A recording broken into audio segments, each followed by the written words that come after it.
So today we're going to learn about 5 common mistakes with gesture drawing, which basically boil down to our brains, for whatever reason, dragging our drawings towards something like this symbol here, this classic symbol of what a figure looks like.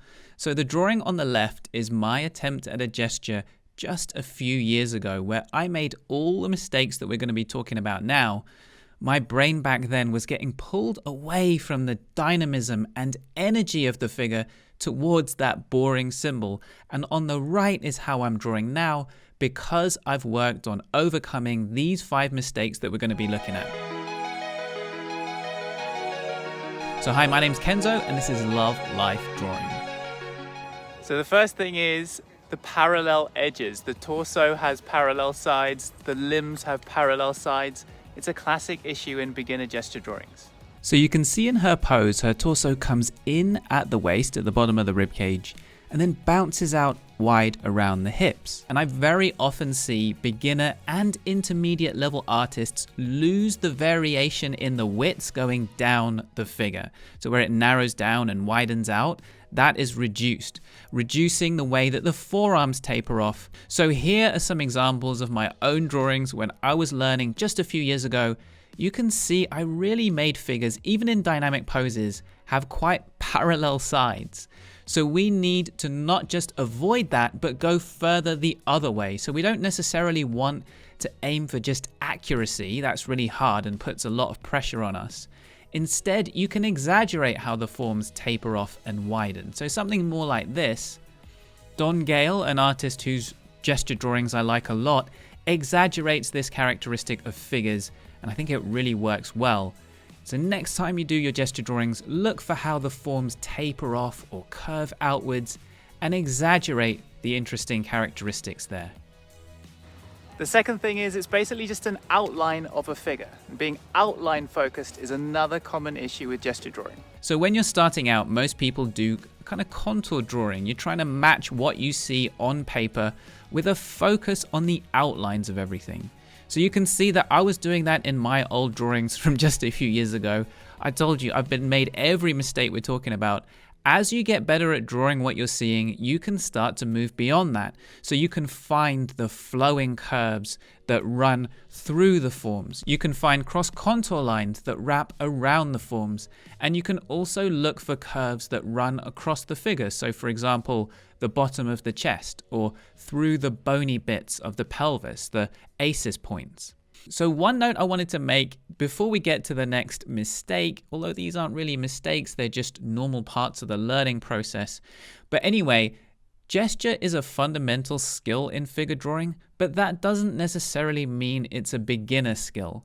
I actually think you only really start to get to grips with gesture after building other skills first. So we've made a video before called The 5 Stages of Learning to Draw Figures, which I'll link below if you haven't seen it. And in that, I had gesture as part of the simplification stage, which is the 3rd stage out of 5 for learning life drawing. So it's not something that you necessarily need to be really, really good at if you're still just starting out.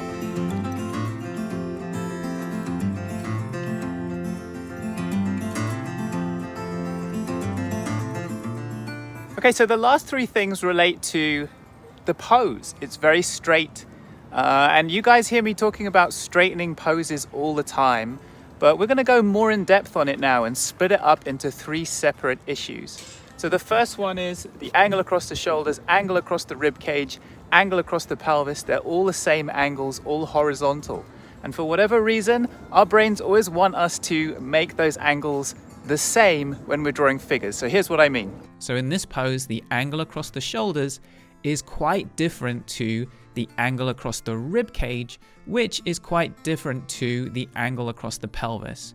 But our brains want to draw the figure more straight like the symbol and make all the angles the same. But what we really want to do is exaggerate the differences, not reduce them. If the differences are interesting, we want to emphasize them. Push the shoulder angle more, push the pelvis angle more so that they're even more contrasting and different. And that will make the pose more dynamic. So again, we're not really just aiming for accuracy, for the perfectly capturing the literal truth. That's hard. We are just trying to go wrong, but in the more interesting way. The second way that you can straighten figures is you might keep those angle changes between shoulders and rib cage and pelvis, but notice here, this figure has the rib cage right above the pelvis. Everything is stacked up vertically. So even if you keep the differences in angles, sometimes people will rotate the whole drawing just to get the head and the rib cage and the pelvis all stacked and lined up vertically. So I'll show you what I mean. So here, the pose has the pelvis pushed off to the right relative to the rib cage. And our brains want us to stack it more vertically like it is in the symbol. So our brains will often rotate the pose to make the pelvis be right under the rib cage. I don't know why, but it just likes that kind of vertical stacking. And you guessed it, I'm going to suggest that instead of doing that, you push it more the other way. So have the pelvis even more offset from the rib cage, because that's the interesting thing in this pose. So here is Susan's drawing. She was one of the students on our course, and she's worked really hard here and got 95% of this pose. And she's got this really great difference in the angle of across her shoulders and rib cage versus the pelvis. And so what's happened is that her brain still wants to straighten the pose somehow, but she is really pushing to get those changes in the angles. So instead, her brain has sneakily got her to keep those angle differences, but rotate the pose so that the pelvis is directly under the rib cage. So it's all still quite vertical. So all I had to do to adjust this was rotate her whole drawing. I just made a few of the other changes we talked about in the proportions video, narrowing the rib cage relative to pelvis, increasing the size of the hands. If you haven't seen that video, check it out. And we have a beautiful gesture drawing that she did. It just needed that minor tweak, rotating the whole thing so that the pelvis is offset from the rib cage. And rotating the whole drawing like this is one of the most common things that I'm doing when I'm giving feedback to people. Now this pose, when I was drawing it, I wasn't trying to get everything perfect and accurate. I just knew that the pelvis was pushed off to the right, and that was interesting.